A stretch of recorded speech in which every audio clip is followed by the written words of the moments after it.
தற்போது மாநிலங்களவை உறுப்பினர்களாக உள்ள திமுக வழக்கறிஞர் வில்சன், தோமுச தலைவர் சண்முகம், அப்துல்லா மற்றும் திமுக கூட்டணி சார்பில் தேர்வான மதிமுக பொதுச் செயலாளர் வைகோவின் பதவி காலமும், அதிமுக ஆதரவுடன் தேர்வான பாமக தலைவர் அன்புமணி ராமதாஸ் மற்றும் அதிமுகவின் சந்திரசேகர் ஆகிய 6 பேர்களின் பதவி காலம் வரும் ஜூலை 24ஆம் தேதியுடன் நிறைவடைகிறது. இதன் காரணமாக அந்த 6 இடங்களுக்கும் ஜூன் 19ஆம் தேதி தேர்தல் அறிவிக்கப்பட்டுள்ளது. காலியாகும் 6 இடங்களில் 4 இடங்களில் திமுகவும் 2 இடங்களில் அதிமுகவும் வேட்பாளர்களை நிறுத்த முடியும். திமுக சார்பில் மீண்டும் மூத்த வழக்கறிஞர் வில்சன் எம்பி ஆவார் என சொல்லப்படுகிறது. ஏனெனில் அண்மையில் மாநில உரிமை குறித்த சட்ட போராட்டத்தில் பெரும் பங்காற்றிய வில்சன் வரலாற்று சிறப்புமிக்க தீர்ப்பை பெற்று தந்திருந்தார். துணை முதலமைச்சர் உதயநிதியின் ஆதரவு பெற்ற அப்துல்லாவுக்கும் மீண்டும் வாய்ப்பு வழங்கப்படும் என கூறப்படுகிறது. குறிப்பாக சிறுபான்மையினருக்கான பிரதிநிதித்துவம் என்ற அடிப்படையிலும் அவருக்கான வாய்ப்பு பிரகாசமாக உள்ளதாக தகவல்கள் தெரிவிக்கின்றன. மற்ற 2 எம்பிக்களை பொறுத்தவரை கடந்த முறை திமுக சார்பில் எம்பியான வைகோவுக்கு இம்முறை வாய்ப்பு மறுக்கப்படும் என கூறப்படுகிறது. கடந்த மக்களவை தேர்தலின் போதே மாநிலங்களவை சீட் குறித்து ஒப்பந்தத்தில் குறிப்பிடப்படாததால் வாய்ப்பு இல்லை என சொல்லப்படுகிறது. அதற்கு பதில் கடந்த சட்டமன்ற தேர்தலில் ஒப்புக்கொண்டபடி மக்கள் நீதி மய்ய தலைவர் கமல்ஹாசனுக்கு சீட்டு கொடுக்கப்பட உள்ளதாக எதிர்பார்க்கப்படுகிறது. இந்த முறை சண்முகத்துக்கு பதில் தோமச கோட்டாவில் அதன் பொருளாளர் நடராஜனுக்கு வாய்ப்பு பிரகாசமாக இருப்பதாக சொல்லப்படுகிறது.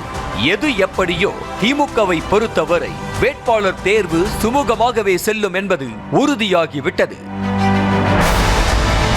மறுபுறம் அதிமுக சார்பில் யார் மாநிலங்களவை தேர்தலுக்கு முன்னிறுத்தப்படுவார்கள் என்ற எதிர்பார்ப்புதான் எகிரியிருக்கிறது. கடந்த முறை அதிமுக தயவில் எம்பியான அன்புமணியும் மாநில அரசியல் பக்கம் தன் கவனத்தை திருப்பியுள்ள நிலையில் மீண்டும் அவர் எம்பியாகி டெல்லிக்கு செல்லும் எண்ணத்தில் இல்லை என பாமக வட்டாரங்கள் தெரிவிக்கின்றன. அதே போல மற்றொரு எம்பியான சந்திரசேகருக்கு மீண்டும் வாய்ப்பு தர தலைமை மறுத்துவிட்டதாக சொல்லப்படுகிறது. தேமுதிக தரப்பு மட்டுமே தங்களுக்கு ராஜ்யசபா சீட்டு கிடைக்கும் என மீண்டும் மீண்டும் சொல்லி வந்தது. ஆனால் அதிமுக தரப்பிலிருந்து இதுவரை ஒருவர் கூட தேமுதிகவிற்கு சீட்டு தருவோம் என்று வெளிப்படையாக சொல்லவில்லை. எனவே தேமுதிகவிற்கும் ராஜ்யசபா சீட்டு கிடைப்பது சந்தேகம்தான் என தெரிய வருகிறது.